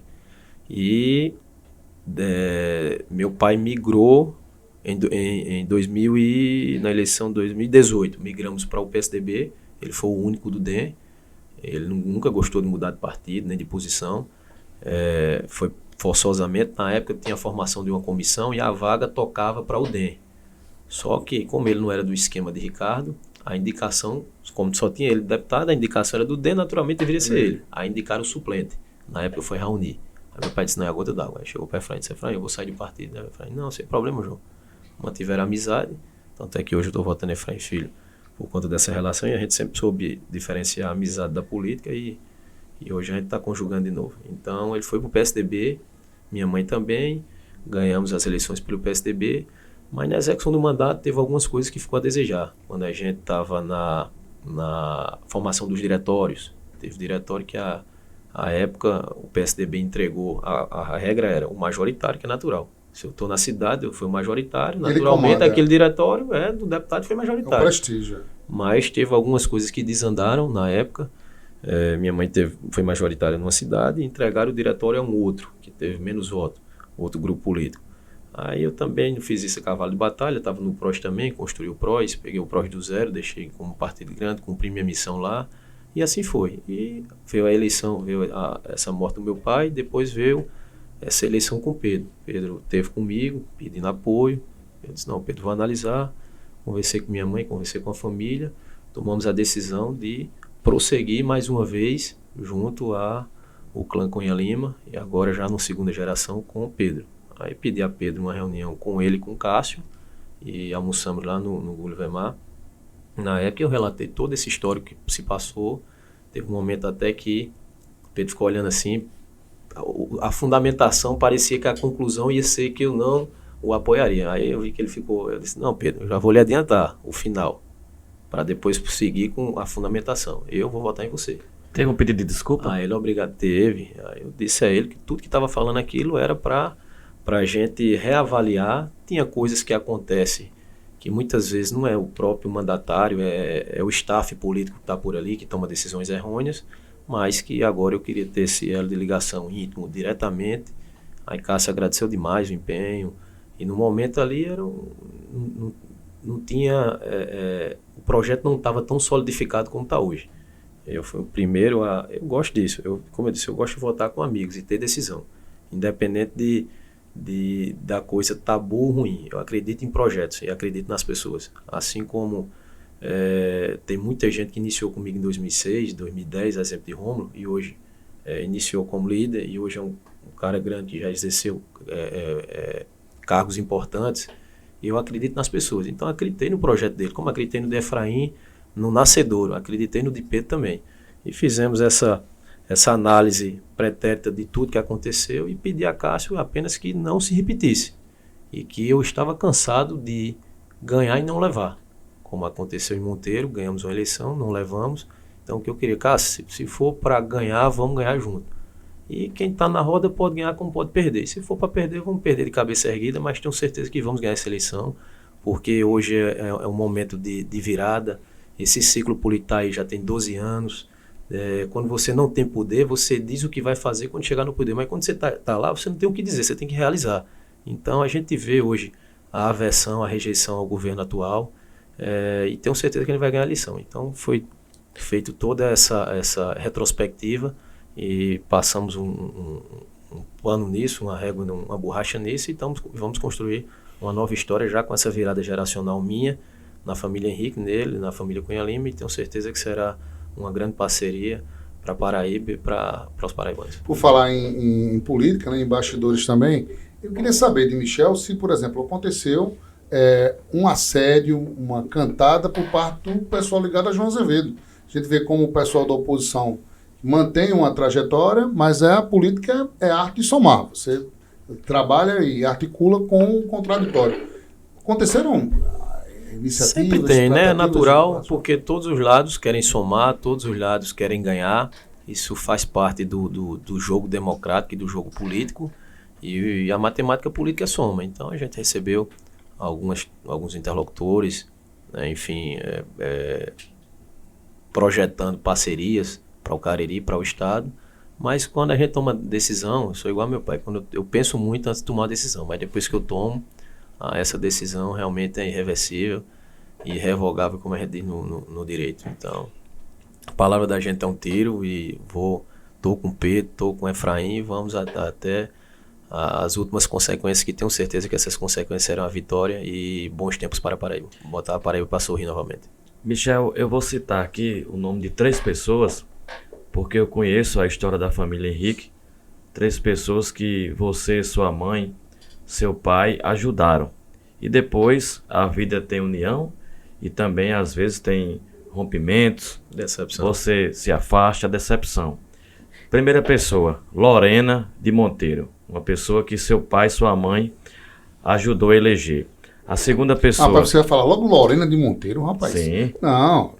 Vai Aqui logo falar logo da terra natal. Aqui é pra tudo. Vai logo pra... Aprendi com você. Foi, né? Boa. A segunda pessoa. Quer um por vez? A segunda pessoa. Então, vamos por vez. Daqui a pouco você pega os dois. Pronto. Tá certo? Vamos lá. E Lorena já é um capítulo à parte. Vamos lá. Lorena chegou lá em casa de maneira muito ordeira, com a auréola de anjo, namorava meu irmão, chegaram ao ponto de programar casamento, enfim, uma vida a 2, e foi se chegando. Minha mãe tomou como uma filha, tratou como uma filha, exerceu cargo de confiança conosco. Um lobo na pele de cordeiro. Exatamente. Exerceu cargo de confiança conosco. Na sucessão da minha mãe, foi o primeiro nome. Ela disse: você vai ser minha sucessora.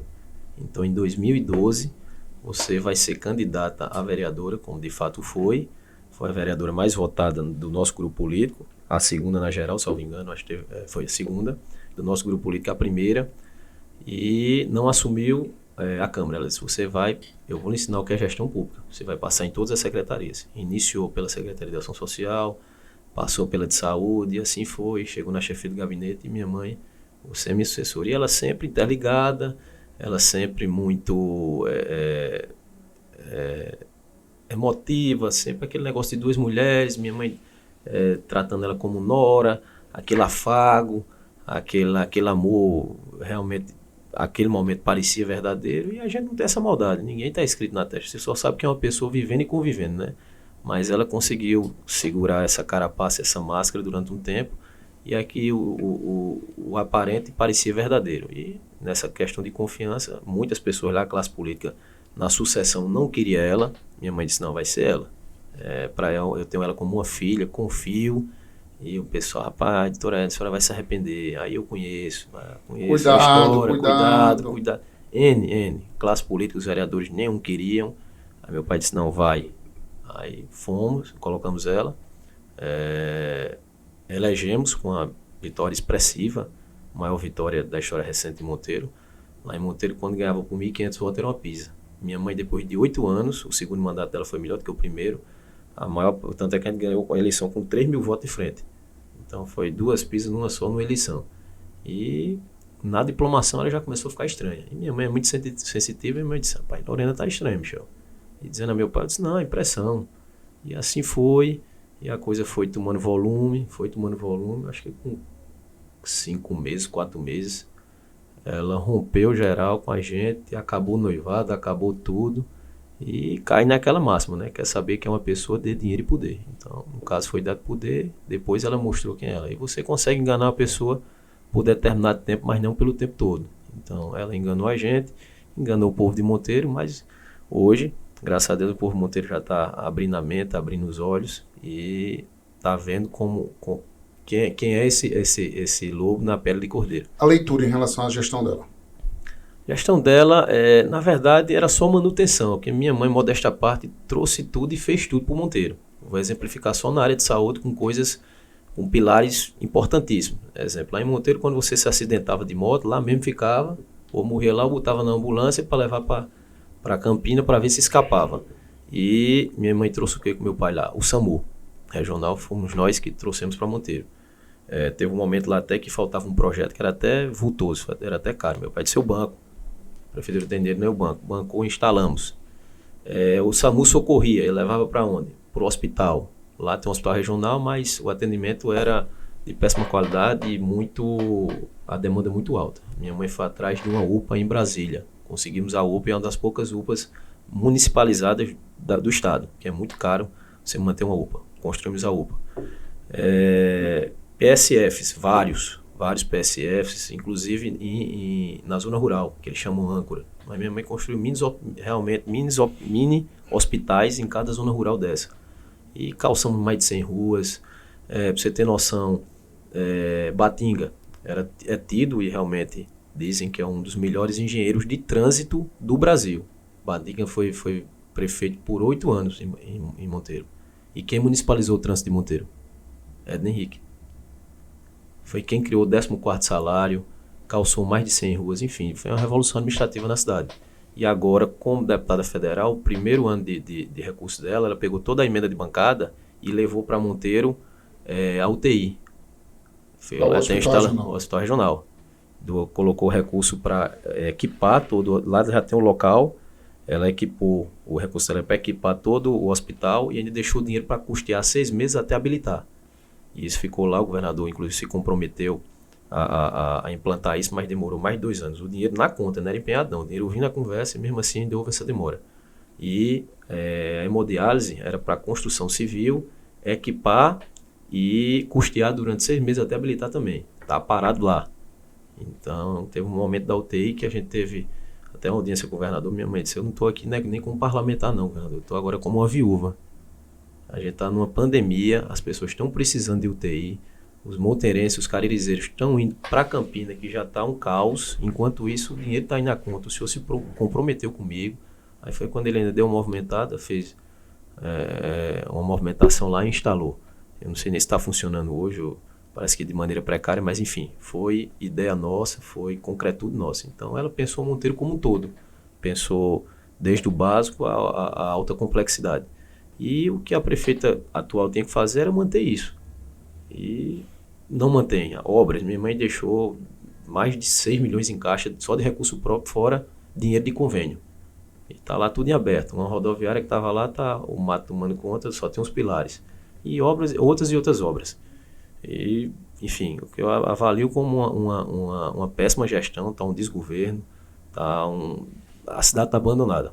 Principalmente se você for para as áreas mais periféricas, que é onde mais precisa, você vê o desmando e o descaso. Mas existe 2 Monteiros. Existe a Monteiro fictícia, a Monteiro dos contra-cheque, e existe a Monteiro do cidadão comum, que não tem vínculo com o governo. Se você chegar lá e for para esse mundo fictício do contra-cheque, todo mundo vai dizer que o Monteiro está 1001. É um oásis. Está um oásis, aqui é uma Dubai. Nova York. Uma Dubai, está tudo muito bacana. Tudo bem, e a gente tem Rapaz, lá pegou elencado fogo, viu, o mercado público lá, minha mãe reformou, tá lá, recurso em caixa e tudo, e não sai do lugar. N obras, creche, escolas, e tá lá parado e não sai do lugar. A própria rodoviária, enfim, o que a gente vê são desmandos e mais desmandos. Então, mas como eu digo, existe a Monteiro fictícia e a Monteiro verdadeira. Se você chegar lá em Monteiro hoje, primeiro perguntar, quero lhe entrevistar, o senhor tem emprego na prefeitura? Tem ou não? Pronto, aí esse rapaz vai dizer a verdade e mostrar em loco como está hoje Monteiro. Se você chegar lá e disser, você tem... Não, eu trabalho na prefeitura. Pronto, aí esse aí... O jabá garantido. Não, aqui Monteiro, Ave Maria, aqui é Dubai, aqui tem até o mar, quer tomar banho no mar ali, a prefeita trouxe o mar para cá, quem faz chover ela... Aí existe essas 2 vertentes em Monteiro, mas... como eu disse, a gente consegue enganar as pessoas por determinado tempo, mas não pelo tempo todo. Então a ficha está caindo, a máscara está caindo. Lá foram muitas promessas nessa eleição anterior, teve uma força econômica muito forte, a Covid matou muita gente, mas também salvou muito prefeito aí que estava derrotado, foi o caso de Monteiro. O Monteiro lá, acredito que deve ter ido, quando se junta tudo, mais de 14 milhões direcionado para a Covid, e esse dinheiro só Deus sabe para onde foi. Então, o que a gente vê é isso, esse desgoverno. O primeiro passo está sendo dado, a gente retomar essa vaga para Monteiro, para o nosso grupo político, para trabalhar para o Monteiro, para fazer Monteiro de alguma maneira voltar a sorrir, ter sensibilidade e humanidade, e os próximos passos virão, que é a eleição municipal, e o povo é quem vai julgar isso, mas a gente já vê um sentimento de aversão, de sentimento de querer mudança, de arrependimento. Muita gente chega para a gente hoje e diz, rapaz, me arrependi, me enganaram, fui ludibriado. Aquele clima de estelionato litoral. Exatamente. E A gente está sentindo isso e nas urnas agora a gente já vai ver isso. Tenho certeza disso. A segunda pessoa e a terceira, viu? Já foi uma, já... Não, mas tem mais duas só para... Tem mais duas para... Já vou dizer aqui direto. A segunda pessoa que tinha uma relação boa com você, eram amigos, Eduardo Carneiro e o episódio do Prós. E a terceira, Zezinho da Rapadura, lá no Vale do Mamanguape e o grupo, onde sua mãe destinou mais de 3 milhões de emenda para uma cidade pequena, viu, Ninja? É Lagoa de Dentro a cidade. Lagoa de Dentro. E depois traiu você. Zezinho é um grande amigo, como eu disse, eu sei diferenciar as coisas, eu sei diferenciar a amizade da política e eu tenho isso como uma virtude, que é a empatia. Eu sou uma pessoa que tenho muita empatia pelos outros. O que é empatia? Me colocar no lugar do outro. Então, em princípio, quando o Zezinho me ligou, disse que queria conversar comigo, eu senti um certo desconforto nele, já previ o que poderia acontecer, fiquei inicialmente chateado. Mas quando você lê o livro todo, quando você sente e se coloca no lugar da pessoa, você começa a entender um pouco o lado dele. O que foi que aconteceu? Ele disse, Michel, preciso conversar com você. Eu disse, pois não, Zezinho, quer ir para Mamanguape? Eu posso ir no meio do caminho, você vai também? Eu disse, não, eu iniciei uma conversa na sua casa, quero finalizar na sua casa. Eu já pressupus o que era. Já ficou sinal... O radar ligado, alerta já. Chegamos lá e ele sempre muito solícito, ele é muito correto, assim, o jeito dele lembra muito meu pai. Eu achei até estranho. Ele disse, Michel, eu vou lhe dizer, eu estou muito desconfortável politicamente. Eu disse, por quê, Zezinho? Ele disse, Michel, eu estou num alinhamento político e estou sendo pressionado para rever algumas coisas. Eu disse, o que foi? Ele disse, ó, lá, inicialmente, a gente estava ligado a... E Napoleão vai poder me confirmar isso, realmente foi. A gente era ligado a Cunha Lima, PSDB, eleição anterior. Aí ele me relatou que na eleição dele estava um acirramento muito grande e o grupo de oposição estava ligado a João. Então eles tiveram que fazer um movimento de aglutinar forças com João para não haver interferência maior do governo nessa eleição, em 2020. Entendi, eles já foram tentando... 2020 não, 16, né? Não, 20, 2020. a sucessão, né? Teve que fazer essa manobra. E com isso ele foi para dentro do governo, foi apadrinhado por Ricardo Barbosa, e que Tião Gomes tem uma força muito forte lá, e tem as costuras lá do governo, e é quem apadrinha muito a oposição lá. E ele ainda se salva um pouco com relação a Ricardo. Ricardo Barbosa é quem ainda tem as interlocuções e os acessos lá, e Lagoa de Dentro precisava muito disso. E ele está nesse alinhamento político com o governador. Ele disse, Ricardo está indo para federal, eu não sei as consequências ou qual o resultado dessa eleição de Ricardo, mas Ricardo já vai para Brasília, em ganhando vai para Brasília, em perdendo fica sem mandato, eu vou votar em você, sei que você ganha, eu votando em você, sei que você ganha, e ganha independente dos votos aqui de Lagoa Dentro. Não, Zezinho, primeiro é muito honroso para mim ter esses votos e eu quero ter. Quanto mais voto, melhor. Nada está tão bom que não possa melhorar. Ele disse, não, eu sei, mas se você ganhar, eu vou ficar sem deputado do mesmo jeito porque eu voto em João. Aí como é que vai ser? Você não vai ter condições de trabalhar, de me apadrinhar, porque a oposição lá está com o João, Tião é o deputado lá, vai ter mais acesso, enfim, ele organizou isso na cabeça dele, que mesmo ganhando, ele não levava. Entendi. Então eu disse, não, Zezinho, é o seguinte, a gente não pode, ninguém pode forçar uma relação. A mulher de casa, quando não quer mais a gente se separa, imagine política. Então, tem alguma coisa que eu possa fazer para, enfim, reforçar isso, para lhe trazer mais conforto e a manutenção da nossa parceria? Ele disse, não, tem não, Michel. É uma decisão. Eu digo, não, então se é decisão, as coisas quando não tem solução, solucionado já está. Então, quero manter esse laço de amizade com você. O futuro a Deus pertence, isso é um primeiro passo que eu estou dando na política. Quero fazer carreira política. Futuramente a gente pode se encontrar. Ele disse, não, Michel, não tenho o que dizer de você. Onde eu estiver, vou relatar seu gesto. O pessoal lá tá... Os meninos gostaram muito de você, o vice, Leandro, o Sérgio, todos os vereadores. Mas realmente é uma decisão de estratégia política, de condução política nossa. Tive uma conversa com o governador alinhou algumas coisas comigo, mas para isso eu tenho que fazer gesto com ele, e o gesto é essa questão de escolher um deputado que seja alinhado com o governador. Eu disse, então, não tenho o que fazer, você sabe que cumpri todos os meus compromissos. Ele disse, não, cumpriu. Eu disse, se eu fiz algum mal à Lagoa de Dentro, foi levar mais de 3 milhões através da mandato da deputada. Então, fica lá nosso trabalho. Não me arrependo demais, conheci muitos amigos lá, tenho certeza que muitos irão sufragar nosso nome lá, porque viu a nossa retidão, viu que pensamos na cidade como um todo, cumpri meus compromissos. Infelizmente, tem esses desencontros da política, eu me coloquei no lugar dele, dentro do raciocínio dele, né? Mas enfim, vida que segue, a amizade ficou, a política aí vai passar, dia 2 as urnas se abrem e depois se fecham e tem uma vida nova, e eu vou trabalhar do mesmo jeito pela região do Vale, uma região que eu aprendi a amar de verdade. Vou evitar todos os esforços, toda a minha juventude, trabalhar para o Lagoa de Dentro, independente de quem seja o prefeito. Jacaraú, Itapororoca, toda a região. Então, o mais importante é a gente trabalhar pelos paraibanos, trabalhar por quem acreditou na gente, o eleitor final, independente do gestor, porque as pessoas passam, as instituições ficam, o paraibano fica, e o mais importante é a gente pensar neles. Então, essa foi a história de Lagoa de Dentro com relação a mim. E a outra terceira foi Eduardo Carneiro. Eduardo Carneiro foi quando eu fiz esse trabalho todo no PROS, a gente entrou numa segunda fase, que foi primeiro a fase municipal. Quando a gente ganhou a eleição, em 2018, o Grupo Henrique cresceu muito. Então eu precisava de uma casa para abrigar esse pessoal todo. Então corri atrás de uma legenda. Fui atrás de várias e me identifiquei com o PROS. E assim, pegamos o PROS, construímos, pegamos do zero. Deixei com 3 prefeitos, 5 vice-prefeitos e 50 vereadores. Inclusive vereador na capital, em Campina Grande 2, e Patos, Guarabira, enfim, muita gente aí. E depois entramos na fase de eleição, de prévias de eleição estadual. Na eleição estadual a gente tinha que crescer. Fiz uma interlocução inicial com o Eduardo, tenho um bom relacionamento com ele. Disse, Eduardo, por que você não vem pro PROS?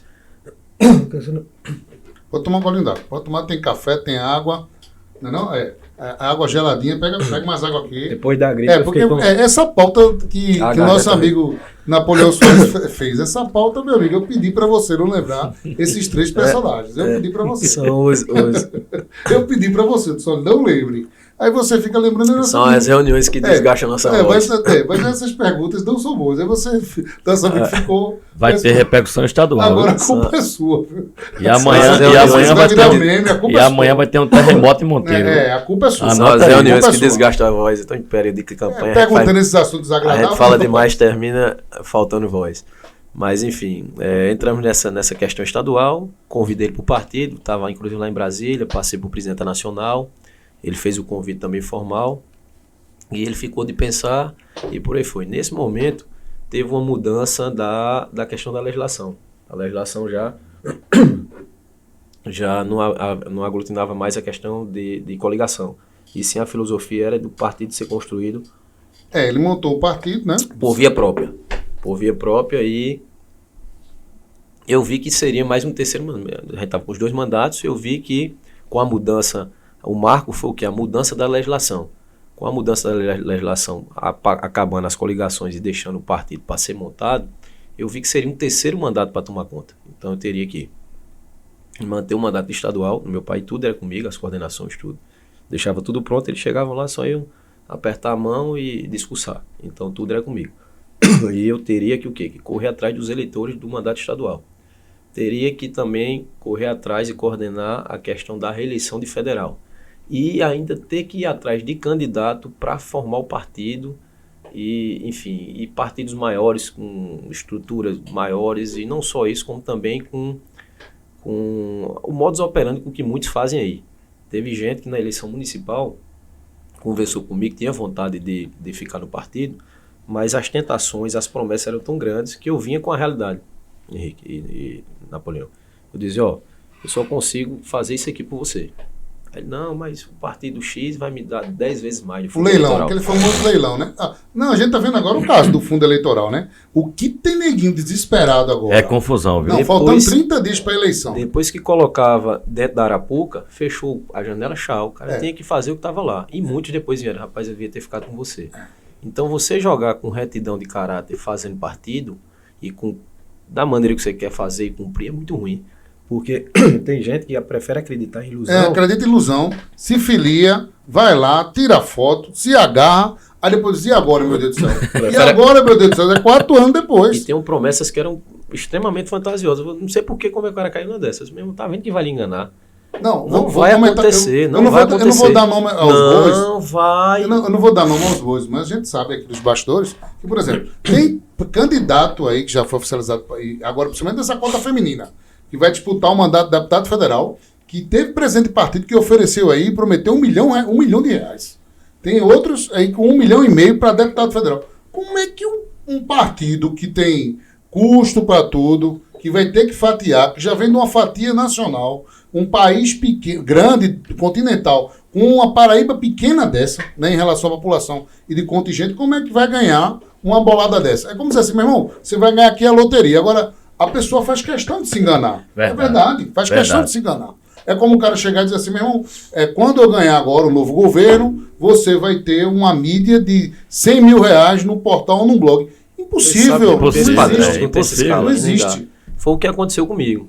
O PROS me abriu muitas janelas, conheci muita gente boa, mas ao mesmo tempo tive muito esses dissabores de você estar indo com retidão, com a verdade, de maneira transparente, de coração limpo, e os outros partidos jogando com as tentações, com peso e coisa que não iria acontecer.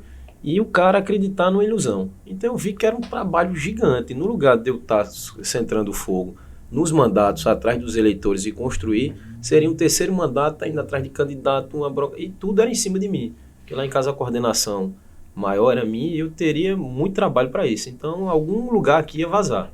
Então, como os mandatos eram nossos e são nossos no sentido do povo, né? Mas eram nossos no sentido de a gente ter esse eleitorado para tomar conta, eu abdiquei do partido. Deixei o partido, conversei com o presidente nacional, disse a ele que já tinha cumprido minha missão e que não teria mais condições de prosseguir ali. Na época também, uma das coisas que forçou também foi porque o presidente queria uma segurança, uma assinatura da ida da minha mãe de maneira incondicional para o partido. Como se fosse uma amarração. Vamos dizer assim. Prévia, já passou aquela casadinha. É como se fosse a venda casada. Tu vem para cá, só vem se... Já para prévia. Eu disse, presidente, eu não tenho condições de fazer isso, até porque eu não sei como é que vai ficar a construção. Hoje a gente está num patamar aqui, jogando de uma maneira, os outros partidos estão jogando de outra. Expliquei tudo isso a ele. Aí ele, não, aí ficou naquela, enfim. Acabou eu dizendo, então, o partido é seu, entenda lá da maneira que quiser, direcione para outro grupo político e faça da maneira que o senhor achar melhor. Aí, paralelamente, ele já tinha conhecido Eduardo e, enfim, teve essas interlocuções, Eduardo assumiu, depois teve todo esse imbróglio. Eu sempre digo, minhas coisas são direcionadas por Deus. A maior prova foi que, se eu tivesse nessa condução, eu tinha passado por esses percalços aí que teve da Nacional, a virada, enfim, toma aqui, toma acolá, essa instabilidade toda que o PROS Nacional está vivendo. Então, em resumo, houve essa abdicação desse trabalho junto ao PROS. Prefiro como fazer festa na sua casa. É melhor você fazer festa na sua casa ou ir para uma festa na casa dos outros. Porque na casa dos outros é mais fácil, você vai lá, bebe, como vai embora, fica a louça suja lá, fica a louça suja e o lixo lá para tomar conta quem seja o dono da casa. Então, abdiquei desse espaço, ficou lá, em seguida Eduardo assumiu, montou lá, depois perdeu pela estabilidade na Nacional, enfim. E a história do PROS foi essa. Mas me abriu muitas portas e fiz bastante amigos, hoje muitos votam comigo e foi uma experiência boa, mas sinceramente eu não quero mais essa condição de partido não, que é muito trabalhosa. Tô fora, né, Michel Henrique? Agora, dentro da perspectiva de republicanos, a gente está chegando já na reta final do podcast, a gente vê que o partido ele tem lideranças de diversas regiões do Estado. A gente vê que, né, vários, inclusive detentores de mandato concorrendo de uma maneira sincera. Você acha que faz quantos parlamentares nesse grupo do Republicanos? Eu vou historiar antes. Assim como a questão da condução, quando eu entrei no Republicanos, o partido não estava nessa magnitude e nem nesse tamanho, não. Do mesmo jeito que eu acreditei em Efraim, de maneira incipiente, que acreditei em Pedro, na Baixa, de maneira incipiente também, acreditei no Republicanos quando estava no seu nascedouro. Na semente. Na semente. Tinham poucos concorrentes lá, eu, Chica Mota, Daniele, uns três mais ou menos. Aí eu disse, Hugo, eu gosto de estar numa condução só. Como você vai ser o representante das nossas bases eleitorais para a federal, eu também não quero estar, e a gente vai estar fazendo parceria, eu não gosto de estar em vários lugares. Eu quero casar o compromisso político com o compromisso partidário. Então, como é que está o Republicano? Ele disse, não, Michel, eu não quero um partido para ser familiar, ou tá eu e meu pai. Não, eu quero um partido eclético, eu quero um partido com várias frentes, quero um partido que seja um partido grande.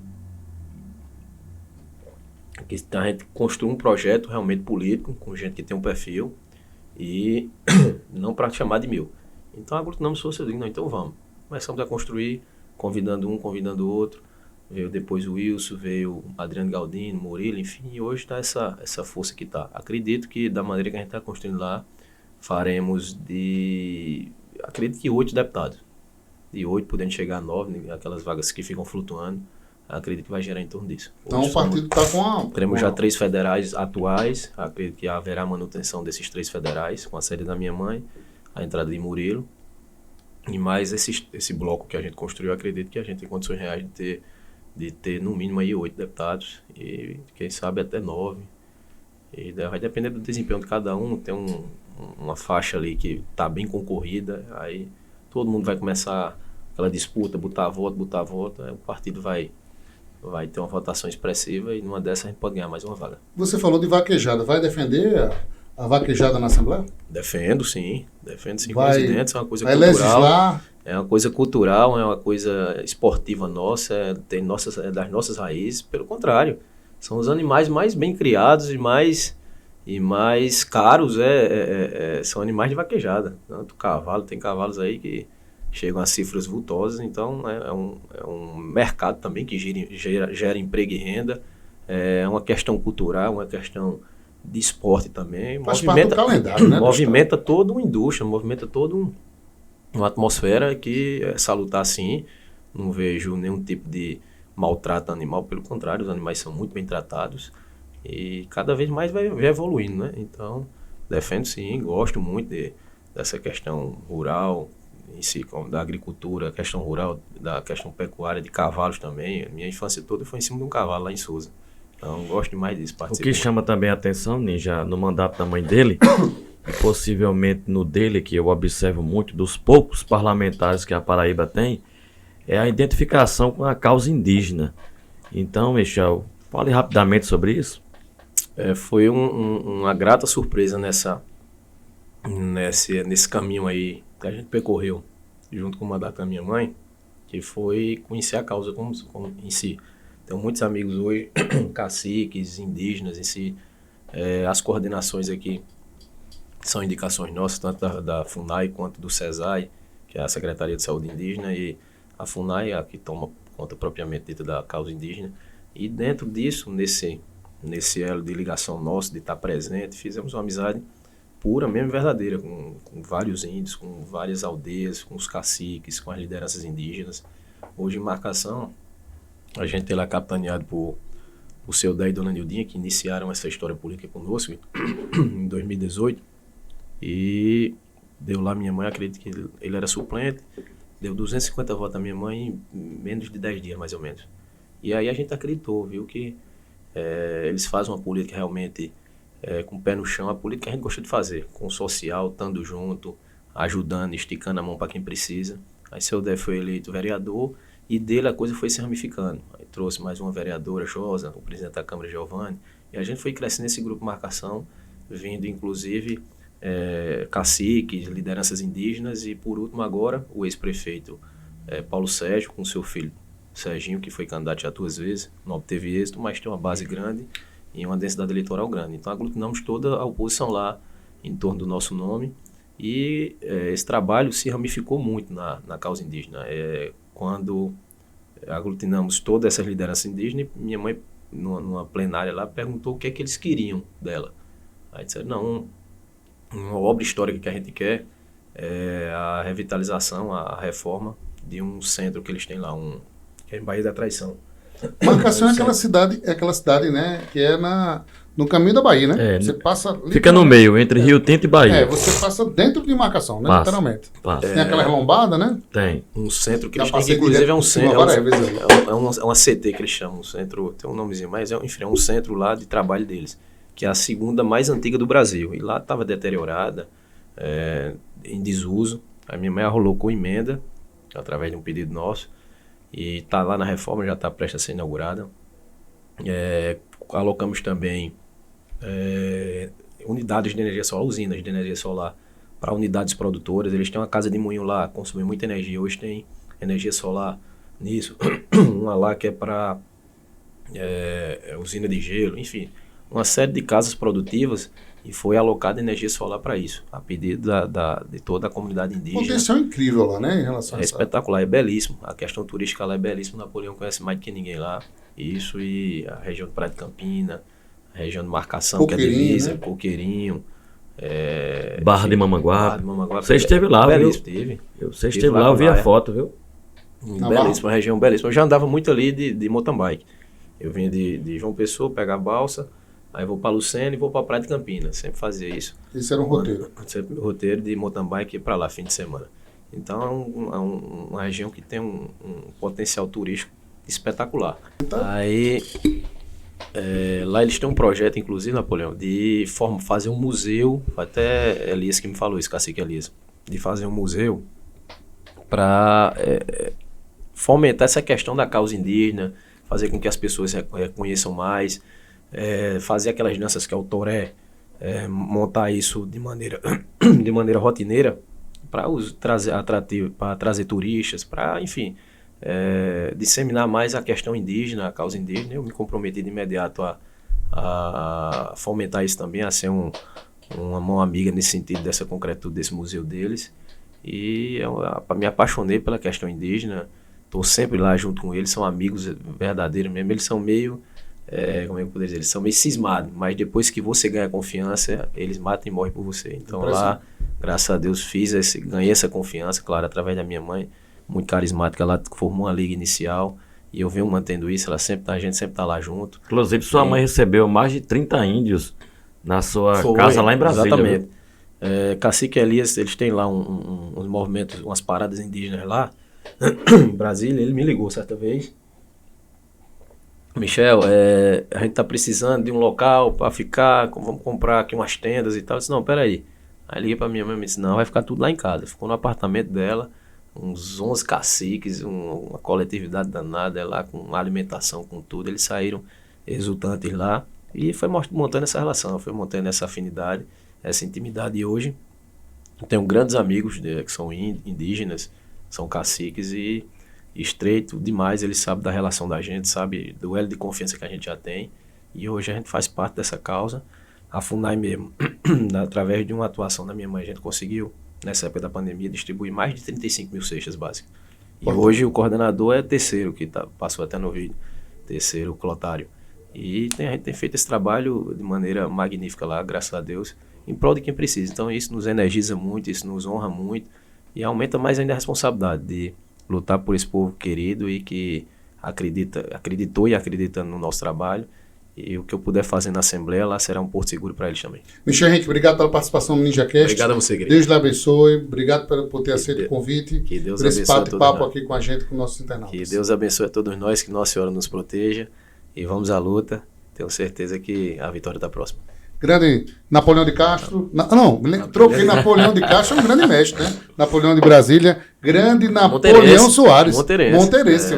Referência, né? Uma pessoa maravilhosa. Eu sempre trocava, nunca chamei de Napoleão de Castro, primeira vez. Me inspirei agora em Napoleão. Napoleão tinha uma... Me chama de Chico também, viu? Eu chamo de Chico Carlos do Pai. E interessante, Napoleão, quando terminava Napoleão, eu trabalhei com ele na Arapuã, foi um grande mestre para mim. E quando terminava as transmissões, ele dizia assim: é possível subir na vida falando a verdade, só o poder de Deus é grande e é pelos humildes que ele é honrado, né? Fazer essa saudação ao nosso Napoleão.